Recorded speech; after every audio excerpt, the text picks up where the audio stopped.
जैसा कि आप भी बोलते हैं कि मैंने मेहनत की अपनी पूरी शिद्दत से, तो आप अपने को किस स्तर पर देखती हैं अब आने वाले विधानसभा चुनाव में? देखिए, मैं जिस विधानसभा से चुनाव लड़ती हूँ ये परंपरागत रूप से मेरी पार्टी के प्रति आसक्त विचारधारा वाली विधानसभा नहीं, लेकिन इसके बावजूद मुझ में और मेरे प्रतिद्वंदी तो बात ये भी सामने आ रही है कि कहीं ना कहीं पार्टी के बीच में ही जो कांग्रेस में चल रहा है उससे मुद्दा भटकाने के लिए ये राहत कैंप इन दिनों लगाए जा रहे हैं। थोड़ी है तो पिछले बजट की घोषणा इसमें राशि को जरूर बढ़ाया गया, तो मेरे ख्याल से ये बौखलाहट का परिचायक है और सुर्खियों में बने रहने की एक ऊंची कवायद है, जिससे लोकतंत्र में मेरे को लगता है कि किसी भी संजीदा राजनेता को परहेज करना चाहिए। देखिए, सरकार जो होती है ना वो अपना काम करती है, और सरकार जब किसी सदुद्देश्य के लिए काम करती है तो वो पूरी शिद्दत के साथ काम करती है। हर पार्टी में कोई ना कोई मुद्दा होता है। जब परिवार होता है तो परिवार में कई तरह के लोग होते हैं, कहते ना बर्तन खड़कते रहते हैं, वही परिवार होता है। तो ऐसे नमस्ते आप सभी को, मैं पूजा परमार, आप देख रहे हैं द फैक्ट इंडिया। आज हमारे साथ में हैं समाज कल्याण बोर्ड की अध्यक्ष और कांग्रेस नेता अर्चना शर्मा जी। मैम, बहुत बहुत स्वागत है आपका। अभी बात आप ही के विभाग से शुरू करते हैं, क्योंकि आपके ऊपर बहुत बड़ी जिम्मेदारी है एक समाज कल्याण बोर्ड के तौर पर। तो आपने अब तक इसमें जो भी कार्यभार संभालने से लेकर अब तक जो भी समस्या आई, उनके समाधान के तौर पर क्या क्या निर्णय लिए, और ऐसी कौन सी समस्याएं हैं जिनको सबसे ज़्यादा समाज में वो सामने आती हैं? देखिए, सबसे बड़ी दुविधा तो ये थी कि ये बोर्ड चूंकि केंद्र और राज्य से के सम्मिलित स्वरूप से संचालित होता था, लेकिन केंद्र की मोदी सरकार ने 2017 में नीति आयोग के रिकमेंडेशन पर केंद्र के समाज कल्याण बोर्ड को भंग कर दिया, और उसके बाद राज्यों को निर्देशित किया कि वो अपने स्तर पर संचालित करना चाहे तो करें, अन्यथा इसे बंद कर दें। ये वो बोर्ड है जिसको आज़ादी के बाद पंडित जवाहरलाल नेहरू जी ने सर्वप्रथम गठित किया, कोई और बोर्ड उस समय गठित नहीं किया। और इसका उद्देश्य यही था कि सरकार की लोक कल्याणकारी योजनाओं को आम जनता तक पहुंचाया जाए, जनता में जागरूकता पैदा की जाए, लाभार्थियों को उनका लाभ मिल सके, सबका प्रयास करना। और मैं समझती हूँ कि ये बोर्ड बहुत संजीदगी के साथ काम भी करता रहा सरकार की योजनाओं को पहुंचाने में, लेकिन हम जब इस बोर्ड में मुझे जिम्मेदारी मिली तो मुख्यमंत्री जी ने इसे पुनर्गठित करना पड़ा इसको, और ये राजस्थान राज्य समाज कल्याण बोर्ड का पुनर्गठित स्वरूप है जिसे राज्य सरकार संचालित करती है। ऐसे में समस्याएं इसलिए आ रही थी कि इन संचालित सभी कार्यक्रम बंद हो गए। मान लीजिए कि जैसे फैमिली काउंसलिंग सेंटर्स है उनको विराम लगा दिया गया। उसके अलावा हमारे कई प्रोजेक्ट्स चलते थे, सुदूर बाड़मेर जैसलमेर की बॉर्डर एरिया तक हमारे प्रोजेक्ट ऑफिसर्स रहे। अब ना तो केंद्र पैसा देता है ना उन योजनाओं को संचालित करता है। तो संकट तो बहुत बड़ा था, लेकिन मुख्यमंत्री जी ने जिस प्रकार से एक विश्वास व्यक्त किया मुझ में और ये उम्मीद के साथ कि हम सरकार की योजनाओं को जनता तक पहुंचाएंगे, उस काम को बखूबी करने का काम कर रहे हैं। क्योंकि समाज कल्याण बोर्ड जो है ये सामाजिक अधिकारिता विभाग के अधीन आता है, और सामाजिक अधिकारिता विभाग जो है ये राजस्थान सरकार ने बजट के तौर पर देखे तो तीसरे नंबर पर आता है, क्योंकि इसमें सारी वेलफेयर स्कीम्स हैं, पेंशन होती हैं, पालनहार योजना है, और सभी तरह के काम इस विभाग के द्वारा होते हैं। तो मैं समझती हूँ कि ये एक जिम्मेदारी ऐसी है जिसमें हम प्रमुख रूप से सरकार की योजनाओं का प्रचार प्रसार करते हैं, वंचित तबके को लाभ मिल सके उसका काम करते हैं। हमारा ऑफिस डायरेक्टरेट में होने के कारण जनता जब हमारे पास आती है सुलभता के साथ उनको सारी सुविधाएं मुहैया करवाते हैं। तो मैम, सबसे ज़्यादा देखा अगर ग्रामीण क्षेत्रों में जब भी हम जाते हैं तो लोगों को ज़्यादातर योजनाओं की जानकारी नहीं होती, तो उसके लिए बोर्ड क्या काम करता है? देखिए, जहाँ भी हम जा रहे हैं वहाँ पर हम लोग कोशिश करते हैं कि क्षेत्रीय जो प्रशासन है या कह सकते हैं जिले का प्रशासन है उसके साथ कोऑर्डिनेशन बैठा करके और वहाँ पे काम करने वाली स्वयंसेवी संस्थाओं हमारे द्वारा संचालित जितनी भी स्कूल्स हैं या हॉस्टल्स हैं उनको हम विजिट करते हैं। उसके बाद उसमें कुछ खामियाँ होती हैं तो उसे दुरुस्त करने का प्रयास करते हैं, उसके रिकमेंडेशंस भेजते हैं। इसके अलावा भी हम लोग प्रचार प्रसार को मीडिया के माध्यम से भी संचालित करते हैं। और अभी तो राजस्थान सरकार ने जो महंगाई राहत कैंप शुरू किए, ये तो सबसे बड़ा माध्यम है कि जनता को उसकी सारी सुविधाएं एक ही मंच पर एक ही स्थान पर उपलब्ध होगी, जिसमें सरकार के नुमाइंदे काम करेंगे और कांग्रेस के कार्यकर्ता जनता को सुविधाएं सुलभ करवाने में फैसिलिटेट करेंगे। तो मैं समझती हूँ बेमिसाल रूप से काम हो रहा है, और ये भारत में ही नहीं पूरे विश्व में प्रतिमान स्थापित हो गया कि जनता को सुविधा उपलब्ध करवाने के लिए कैंप्स का आयोजन होना और टाइम बाउंड तरीके से होना और इसमें जनता की सहभागिता सुनिश्चित होना, ये बहुत बड़ा काम। मैम, महंगाई राहत कैंप की अभी आपने बात करी, तो अभी हाल ही में नेता प्रतिपक्ष राजेंद्र राठौड़ साहब ने भी इसको लेकर निशाना साधा है मुख्यमंत्री जी पर, क्या कहना चाहेंगे? देखिए, पक्ष और विपक्ष दोनों लोकतंत्र का हिस्सा है, लेकिन सिर्फ इसलिए विरोध करना कि आप विपक्ष में हो और आपको सुर्खियों में बने रहना है, किसी को उनको शोभा नहीं देता जिनके कद इतने बड़े हो गए कि राजनीति में मैं कह सकती हूँ कि जब राजनीति व्यक्ति करता है तो एक चरम पर पहुँच जाता है और उसके बाद ये उम्मीद की जाती है कि उसमें गंभीरता आ जाएगी। तो जब आप केंद्र की मोदी सरकार ने महंगाई को जिस प्रकार से विस्फोटक रूप से जनता पर थोपा है और सुरसा सी महंगाई हो गई, सुरसा के मुंह की तरह, तो ऐसे में हमारे मुख्यमंत्री जी ने पूरे भारत में एक नवाचार शुरू किया कि कैसे जनता को राहत दी जाए, महंगाई से मुक्ति दिलाई जाए। विश्व के सेंट्रल बैंक्स फेल हो गए, हमारा आरबीआई खुद जूझ रहा है प्रतिदिन कि कैसे इन्फ्लेशन को कंट्रोल किया जाए, उसका जो बैंड है या उसका जो लेवल है उसके नीचे लाया जाए। इस सारे मोर्चों पर जब केंद्र की एजेंसीज फेल हो गई, उसके बावजूद हमारे मुख्यमंत्री जी ने 100 यूनिट बिजली को फ्री करना, चिरंजीवी स्वास्थ्य बीमा योजना की शुरुआत करके एक ऐसी सौगात दी है जिसके कारण आउट ऑफ पॉकेट जो खर्चा था मेडिसिन के क्षेत्र में वो खत्म हो गया। आप मुफ्त में इलाज करवा सकते हैं, सर्जरी करा सकते हैं, ट्रांसप्लांट करा सकते हैं। इसके अलावा अंग्रेजी माध्यम के स्कूल खोल दिए, किसानों को 2000 यूनिट बिजली मुफ्त कर दी, और जो फूड सिक्योरिटी एक्ट में जुड़े हुए उनके लिए विशेष अन्नपूर्णा पैकेज की घोषणा कर दी। और न जाने ऐसी कितनी योजनाएं जिनको मैं आज गिनाने बैठूं तो शायद हमारा कार्यक्रम इसी में समापन हो जाएगा इसका।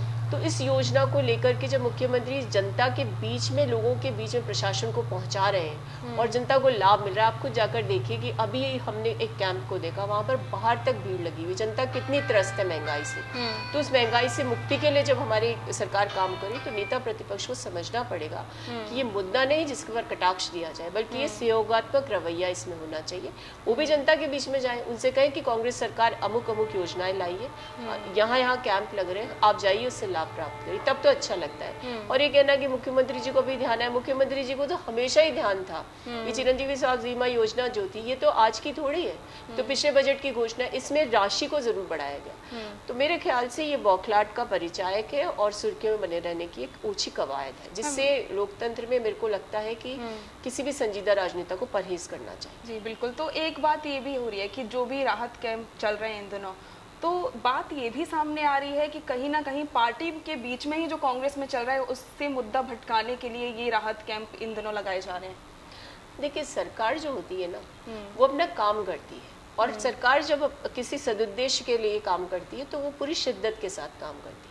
हर पार्टी में कोई ना कोई मुद्दा होता है। जब परिवार होता है तो परिवार में कई तरह के लोग होते हैं, कहते ना बर्तन खड़कते रहते हैं, वही परिवार होता है। तो ऐसे में उसको सरकार की कार्यप्रणाली से जोड़कर देखना या उससे ये कहना कि ध्यान डाइवर्ट करने का माध्यम मैं नहीं मानती। एक सरकार जो मैंडेट लेकर के आती है जनता का, हाँ ये बात सही कि उस सरकार को गिराने के लिए विपक्ष के साथ बहुत सारे लोगों ने भूमिका निभाई थी, लेकिन वो सरकार गिरी नहीं और मजबूती के साथ खड़ी हो गई। लेकिन उस कह सकते हैं उस दौर में भी जब हम कह सकते डावाडोल स्थितियां थी, तब भी हमारी सरकार, हमारे मुख्यमंत्री जी ने जनता को राहत देने में कोई कमी नहीं छोड़ी, योजनाओं को बनाने और अमली जामा बनाने में कोई कमी नहीं थी। और आप ये मान करके चलिए कि आज राजस्थान तो वैश्विक पटल पर चिरंजीवी स्वास्थ्य बीमा योजना के लिए जाना जा रहा है।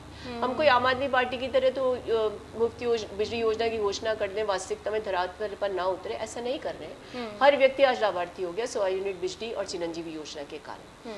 तो मैं ये मानती हूँ कि पार्टी और सरकार में एक अंतर होता है। पार्टी संगठन सरकार का आधार होता है, उसी पर कह सकते हैं उस पर निर्भर होकर सरकारें बनती है, इसमें कोई दौराय नहीं है। लेकिन जब सरकार शासन में आ जाती है तो अपने कर्तव्य को निभाती है, और ये काम सिर्फ अशोक गहलोत जी की सरकार ने करके दिखाया कि कितनी भी विपदा, कितनी भी डावाडोल होने की स्थिति हो, कितनी भी विडंबनाएं आ जाए, तो वो उन चीज़ों को दरकिनार करते हुए जनता के जनादेश का सम्मान कैसे करना उसके प्रति कृत संकल्पित है। और उसी का परिणाम है कि आज राजस्थान राज्य जो है GDP के क्षेत्र में भी देखें तो पूरे देश में दूसरे नंबर पर है, और डिफरेंस भी बहुत ज़्यादा नहीं है। जहाँ आंध्र प्रदेश में 0.4 है, हम 0.04 के अंतर से हमारा डिफरेंस है। तो मैं मान करके चलती हूँ कि एक अर्थव्यवस्था को सुदृढ़ रखना, योजनाओं को जनता तक पहुंचाना, जनता का पैसा जनता की जेब में वापस जाए उसको सुनिश्चित करना, ऐसा काम वही लोग कर सकते हैं जो दूरदृष्टा होते हैं, जो विचलन से परे होते हैं और जो सारी मुश्किलों को पार कर लेते हैं। मैम एक बात ये भी है कि जब से सरकार बनी 2018 से लेकर अब तक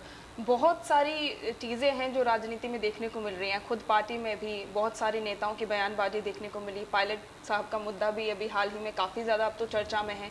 और बात ये भी है कि अब तो जो बात सामने आ रही है कि आलाकमान पूरी कोशिश कर रहा है उनसे बातचीत की, लेकिन कहीं ना कहीं वो इस बात को इग्नोर कर रहे हैं। उसके बाद में ये बात ये भी सामने आई कि आपसे ये मुद्दा है, इसको भटकाने के लिए कोशिश की गई, या फिर अभी इन दिनों जो 1-to-1 वार्ता हुई विधायकों के साथ में, आप ये जो चल रहा है आप उसको किस तरीके से देखते हैं? देखिए, हमने बहुत सारे प्रश्नों को एक साथ सम्मिलित कर दिया। जहाँ तक आपकी बात है कि आला कमान क्या सोच रहे हैं और क्या कौन कह रहा है, उस पर तो मैं क्या प्रतिक्रिया दूँ। क्योंकि मैं कयासों पर या इंटरप्रिटेशन के आधार पर कुछ कहना नहीं चाहती हूँ। राजनीति तो कयासों का ही मामला है सारा, और हर आदमी अपना उसका इंटरप्रिटेशन कर लेता है। लेकिन आपने जो कहा कि सरकार जो काम कर रही है वो उसका डाइवर्जन है, ऐसा मैंने उसका उत्तर पहले ही दे दिया। सरकार अपनी जिम्मेदारी निभा रही है, जनता के जनादेश का सम्मान कर रही है, और मुख्यमंत्री जी ने खुद ने कहा कि वो अति संतोषी है, क्योंकि उनको 3 बार मुख्यमंत्री बनने का अवसर दिया इस प्रदेश की जनता ने।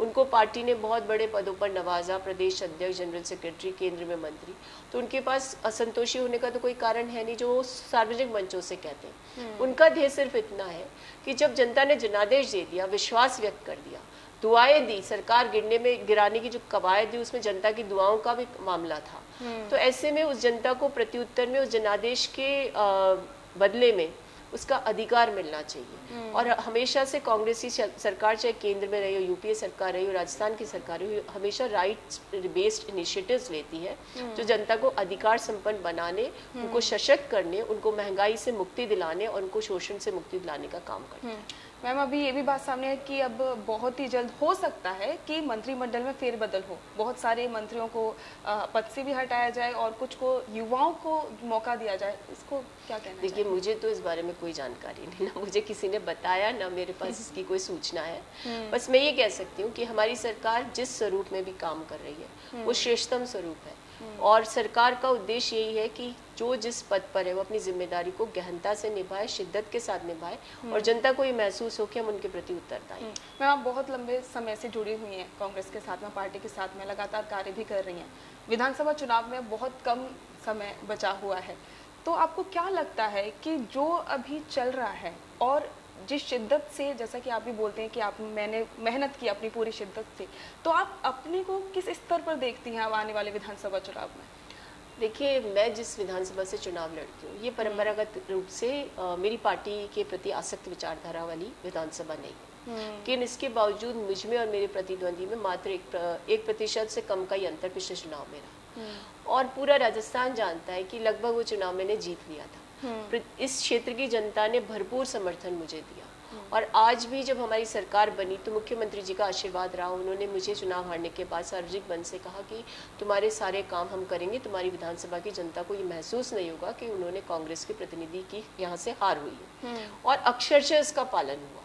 और आप विश्वास नहीं करेंगे कि जब इस क्षेत्र के विधायक जो किसी भी तरीके से जीते हो, साम दाम दंड में जो इस्तेमाल उन्होंने किया हो, उन्होंने विधानसभा में प्रश्न खड़ा किया कि मालवीय नगर विधानसभा में कोई काम नहीं हुआ, तो उनको जो जवाब मिला शायद उनके कान के कीड़े झड़ गए होंगे। 1400 करोड़ के विकास के काम मालवीय नगर विधानसभा क्षेत्र में हो रहे हैं। अभी भी हमारे पास 25 करोड़ की सड़कों के काम जारी है। तो मैं समझती हूँ कि मालवीय नगर जो राजधानी के हृदय में बसा हुआ है, ये बहुत संजीदा लोगों का विधानसभा क्षेत्र है। उन लोगों को इस बार महसूस हुआ है कि चाहे हारा हुआ प्रतिनिधि हो और उसकी सरकार बन जाती तो भी काम हो सकते हैं। क्षेत्र में बहुत वर्षों तक एक ही व्यक्ति को जिताने वाले विधानसभा क्षेत्र ने उनको नकारने का मानस बना लिया। और ये मैं इसलिए नहीं कह रही हूँ कि मुझे चुनाव लड़ना है या मुझे मेरे प्रतिद्वंदी को नीचे दिखाना है।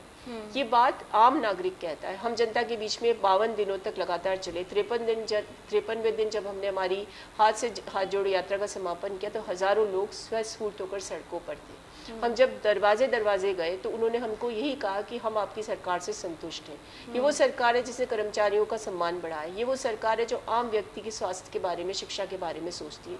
ये वो सरकार जो कानून व्यवस्था को संजीदा बनाए रखे हुए, और ये वो सरकार है जिसके हारे हुए प्रतिनिधि भी जनता के बीच में है। तो ये सारी परिस्थितियाँ आपका मनोबल बढ़ाती है, और जनता के इस विश्वास के आधार पर ही कह सकती हूँ कि इस बार मालवीय नगर में सूरत भी बदलेगी और यहाँ की रवायत भी बदलेगी और जनता का सम्मान बढ़ेगा। बिल्कुल। तो जैसा कि यहाँ पर अर्चना जी ने साफ तौर पर कहा कि इस बार वो पूरी तरह से स्पष्ट हैं, और उन्होंने ये भी कहा है कि इस बार मालवीय नगर की सूरत भी बदलेगी और इसी के साथ में विकास के कार्य भी लगातार होंगे। तो इसी के साथ में कैमरामैन योगेंद्र के साथ में मैं पूजा परमार, द फैक्ट इंडिया।